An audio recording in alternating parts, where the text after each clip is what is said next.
அன்பு வணக்கம் உறவுகளே.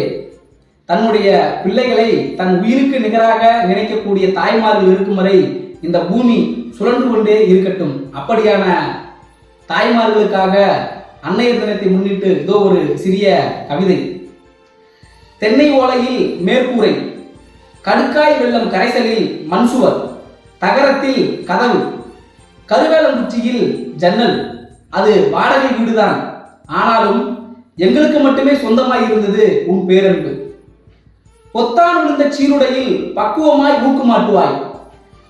அம்மா, உனக்கு தெரியுமா, உன் ஊக்கத்தால் வளர்ந்த நான் இன்றும் மேல் சட்டையில் மேல் பொத்தான் போடுவதே இல்லை.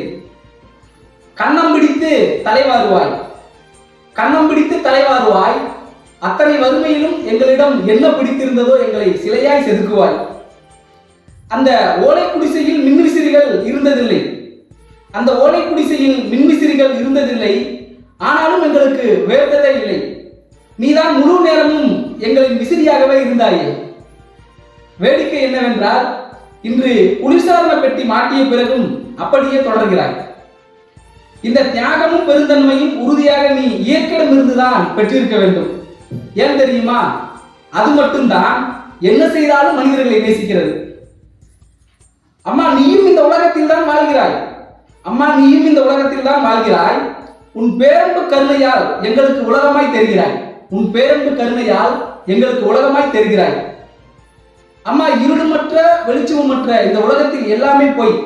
அம்மா, இருளுமற்ற வெளிச்சமற்ற இந்த உலகத்தில் எல்லாமே பொய். எங்களை உலகமாய் எண்ணும் நீ மட்டுமே மெய். எங்களை உலகமாக எண்ணும் நீ மட்டுமே மெய். ஒவ்வொரு அம்மாக்களும் மெய். அம்மாவை போற்றுவோம், அன்னையர்களை போற்றுவோம், தாய்மார்களை போற்றுவோம், இந்த பூவுலகினுடைய மலர்களை போற்றுவோம். இனிய அன்னையர் தின நல்வாழ்த்துக்கள். வாழ்க வளமுடன்.